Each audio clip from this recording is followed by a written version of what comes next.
সবাইকে ঈদের অনেক অনেক শুভেচ্ছা। ঈদ মোবারক। শান্তা জাহানের পক্ষ থেকে আপনাদের সবাইকে আমন্ত্রণ জানাচ্ছি এটিএন বাংলার ঈদ এক্সক্লুসিভ মিউজিক টাইমের আজকের আয়োজনে। আমার সাথে রয়েছেন অপু আমান, রয়েছে জনপ্রিয় সঙ্গীত শিল্পী ঝিলিক এবং সাব্বির। আচ্ছা, ঈদ কেমন কাটছে? খুব ভালো। ঈদ সবসময় খুব ভালো কাটে, কারণ ফ্যামিলি ফ্রেন্ডস সবাইকে নিয়ে, এবং আমরা যারা গানের মানুষ তারা গানের সাথেই আসলে ঈদ সেলিব্রেট করতে বেশি পছন্দ করি। তো তাই জন্য আজকে আমরা এখানে। চলো আমরা প্রথমেই অপু তোমার কাছ থেকে গান শুনতে চাই। ঠিক আছে, আমি আজকের অনুষ্ঠান শুরু করছি আমাদের বাংলাদেশের কিংবদন্তি দুজন জুটি, শ্রদ্ধেয় গাজী মাজহারুল আনোয়ার এবং শ্রদ্ধেয় আলাউদ্দিন আলী, ওনাদের সৃষ্টি, এবং গেয়েছেন শ্রদ্ধেয় এন্ড্রকেশ্বর। ভেঙেছে পিঞ্জর মেরেছে ডানা, এই গানটি দিয়ে শুরু করছি। ওয়াও, লেজেন্ডারি একটা সং।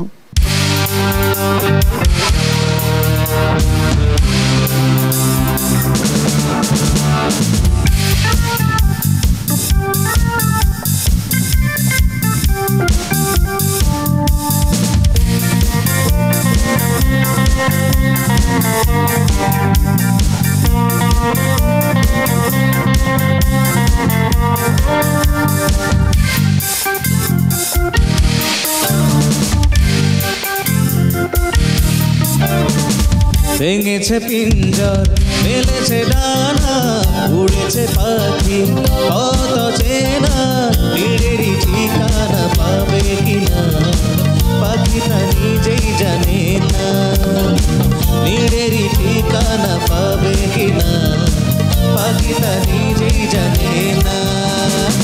ভেঙেছে পিঞ্জর মেলেছে ডানা, উড়েছে পাখি কত চেনা, তীরেরই ঠিকানা পাবে কিনা পাখিটা নিজেই জানে না, ও তীরেরই ঠিকানা পাবে কিনা পাখিটা নিজেই জানে না।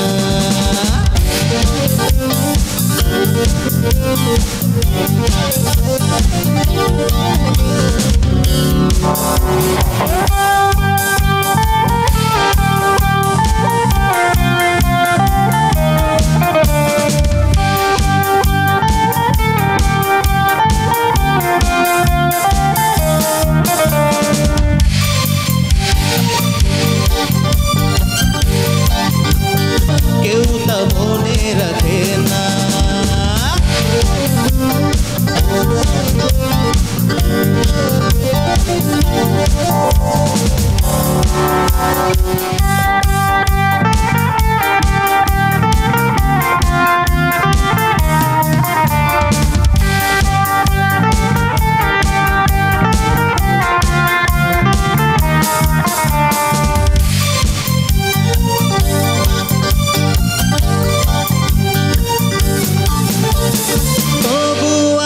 পাখি বাঁধে যেমন আলোতে রাঙায় জীবন, ও নতুন কথায় আজ প্রাণের সুর হয়েছে গানের নূপুর।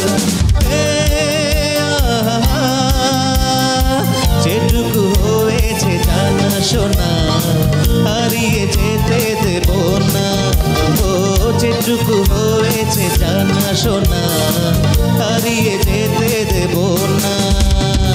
ভেঙেছে পিঞ্জর মেলেছে ডানা, উড়েছে পাখি কত চেনা, তীরেরই ঠিকানা পাবে কিনা পাখিটা নিজেই জানে না, তীরেরই ঠিকানা পাবে কিনা পাখিটা নিজেই জানে না, ও তীরেরই ঠিকানা পাবে কিনা পাখিটা নিজেই জানে না, ও তীরেরই ঠিকানা পাবে কিনা পাখিটা নিজেই জানে না। এই গানগুলো না এতটা জীবন্ত, ও গাইছিল, আর আমি না সেই যে আমাদের শৈশবটা যে কেটেছে এই গানগুলোর সাথে, এবং ছায়াছন্দ হোক, চলচ্চিত্র হোক, বা যে কোনো একটা স্পেশাল আয়োজনে আমরা যখন ভিডিও ফুটেজগুলো দেখতাম, আমি জাস্ট ওইটা দেখতেছিলাম, লিটারেলি সেই নাচের স্টেপগুলো দেখছিলাম, মানে ইট ওয়াজ লাইক। এখানে আমার একটা অবজারভেশন আছে, সেটা হলো একটা গান আর একটা মানুষের লাইফস্টাইল কিছুটা একই রকম। একটা মানুষ যত বয়স বাড়ে পরিণত হয়, একটা গানও কিন্তু রিলিজ হওয়ার পর যত বয়স হয় সেই গানটা তত পরিণত মনে হয়। তো আজকে 35 বছর পরে যখন এই গানটা শুনছি, এখন কিন্তু অবাক লাগে যে ওই সময় এত ল্যাক অফ টেকনোলজিস এবং সব কিছু বাদেও কিভাবে এই প্রোডাকশনগুলো হয়েছে।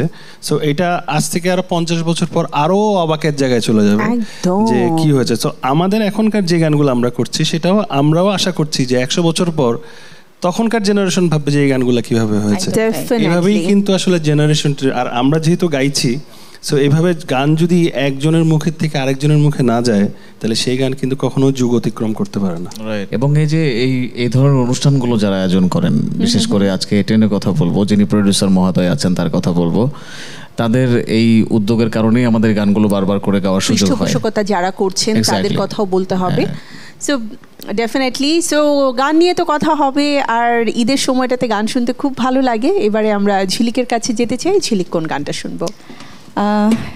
একটা কি বলবো, এটা আমার জন্য আসলে অনেক বড় একটা বিষয়। যেরকম একটা লেজেন্ডারি সং তোমাকে চাই শুধু তোমাকে চাই, এই গানটা আমার কোনো একটা গানে নেওয়া হয়েছে অফিসিয়ালি, অনুপম মিউজিক থেকেই করেছি, এবং গানটি লিখেছেন শ্রদ্ধেয় গীতিকার মনিরুজ্জামান মনির, এবং নতুনভাবে সঙ্গীতায়োজন করেছে রাকিব মুসাবি, এবং আমি এবং রাজীব ভাই গানটা গেয়েছি।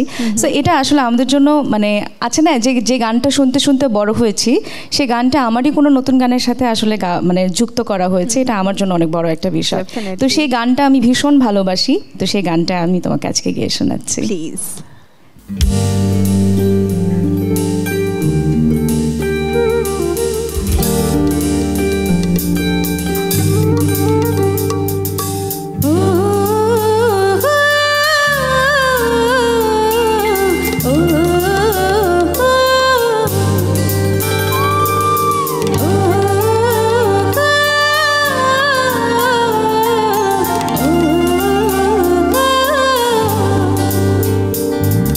প্রিয়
আমি আসলে আর কি প্রশংসা করব, পাশে বসা যে দুজন লেজেন্ড আমাদের রয়েছে তারা এত লেজেন্ড। হ্যাঁ, তোমরা যদি কিছু বলো আর কি। একটু সাব্বিরের কাছ থেকে শুনি। চাচ্ছিস মানে আমরা গান বাজনা বন্ধ করে দিই? একদমই না, শেষ, মানে আমাদের এটা শেষ অনুষ্ঠান এরকম ও ঠিক বলছে তো, সমস্যা কি? মানে এখন থেকে যদি আমাদের লেজেন্ড পরিচয় না করে দেওয়া হয় তাহলে ভবিষ্যৎ আমাদের লেজেন্ড বলবে কি করে? সেই ওকে, সো আমরা একেবারেই শেষ সময় চলে এসেছি। আসলে আমাদের ঈদের সময়টা এমন মানে আনন্দ আড্ডা আর গানে গানেই কাটবে, এটাই তো আমাদের জন্য প্রত্যাশা। এবং যারা এতক্ষণ আমাদের সাথে ছিলেন, আমাদের মিউজিক টাইমকে উপভোগ করেছেন, তাদেরও নিশ্চয়ই খুব ভালো লেগেছে। আর একটা বিষয় না বললেই না, যারা আমাদের পেছনে রয়েছেন, আমাদের মিউজিক্যাল টিম, সেই মানে মিউজিশিয়ান, আমি মিউজিশিয়ান বলবো না, তো চলুন পরিচিত হয়ে নিই। আমাদের সাথে কিবোর্ডে রয়েছেন আমাদের হার্ট থ্রব লাভার বয় কাইয়ুম ভাই। এরপরে যিনি মানে বাঁশির সুরের মোহনায় সবাইকে আমি বলবো মানে মোহিত করে, আমাদের সবার প্রিয় মামুন। তারপরে রয়েছে আনন্দ, যে তার মানে বাদ্যযন্ত্রের মাধ্যমে আনন্দ ছড়ায়। এবং এরপরে শামু ভাই সম্পর্কে কিছু বলতে গেলে আমাকে একটু ভেবেচিন্তে বলতে হবে। এবং তারপরে বেস গিটারে রয়েছেন আমাদের রকিং পারসন রানা ভাই, অ্যান্ড তারপর পরে আমাদের পুলক ভাই রয়েছেন প্যাডে। এবং last but not for the least আমি বলবো আমাদের অনির্বাণ রয়েছে তবলায়। সো সবার জন্য আমরা একটা তালি দিতে চাই, এত চমৎকার সঙ্গত করেছে। প্রিয় দর্শক, দেখতে দেখতে মিউজিক টাইমের সময় আজ একেবারেই শেষ। আমি শান্তা জাহান এবং আমরা সবাই আজকের মতো বিদায় নিচ্ছি। তবে গানে গানে বিদায়টা নেব। শেষ গান শুনবার আগে একটা কথাই বলতে চাই, চলুন না সবাই মিলে ভালো থাকি, সুন্দর থাকি, ভালো এবং শুদ্ধ বাংলার সঙ্গীত শুনি। দেখবেন মন ভালো থাকবে, আমাদের সারাদিনের কাজ ভালো হবে। আর সেই ভালোর প্রভাবটা নিজের উপরে যেমন পড়বে, দেশের প্রতি দায়িত্ব, কর্তব্য, পাশের মানুষ সবার উপরে কিন্তু তার একটা পজিটিভ ভাইব থাকবে। সো সবার জীবন সুন্দর হোক, এই প্রত্যাশায় আজকের মতো বিদায়। আল্লাহ হাফেজ। আমরা সব বন্ধুরা এক হয়েছি। আমারই গান বন্ধুরে, পার্থদাস সুর এবং বকুল ভাইয়ের লেখা গাইছি আজকে সব বন্ধুদের উদ্দেশ্য করে এই গানটা। একদম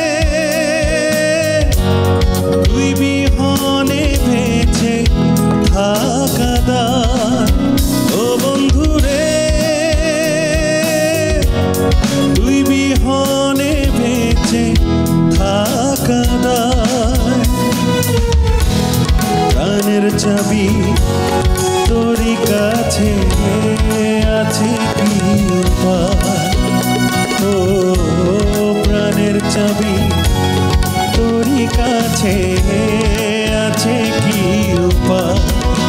ও বন্ধু রে,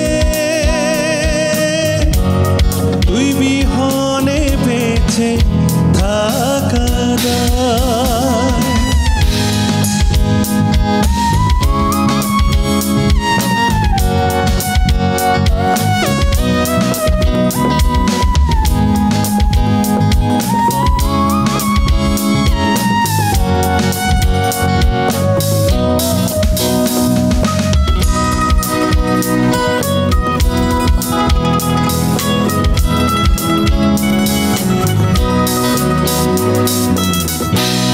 স্বপনেরই বট বৃক্ষে মনে লইয়া আসা,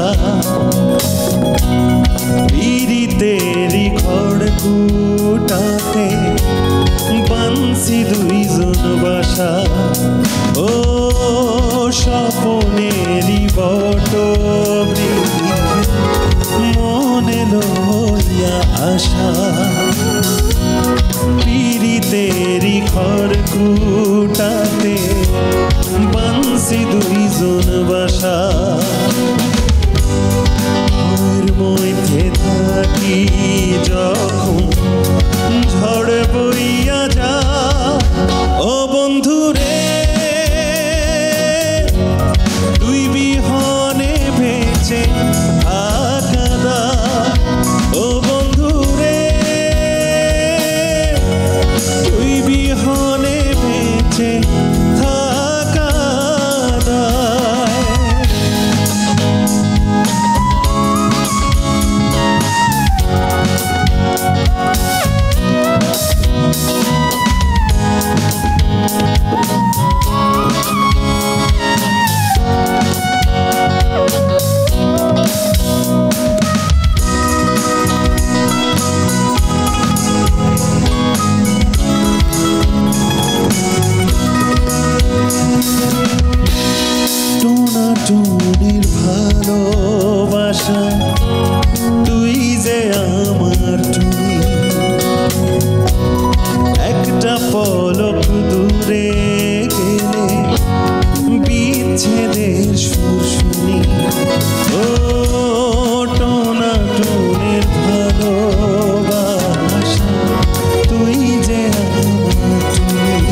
কানে সুর শুনি, দুইটা চক্ষু তখন আমার নদী হইয়া যা। ও বন্ধু রে, তুই বিহনে বেঁচে থাকা দায়। ও বন্ধু রে, তুই বিহনে বেঁচে থাকা দায়। প্রাণের চাবি তোরই কাছে আছে কি উপায়? ও প্রাণের চাবি তোরই কাছে আছে কি উপায়? ও বন্ধু রে, তুই বিহনে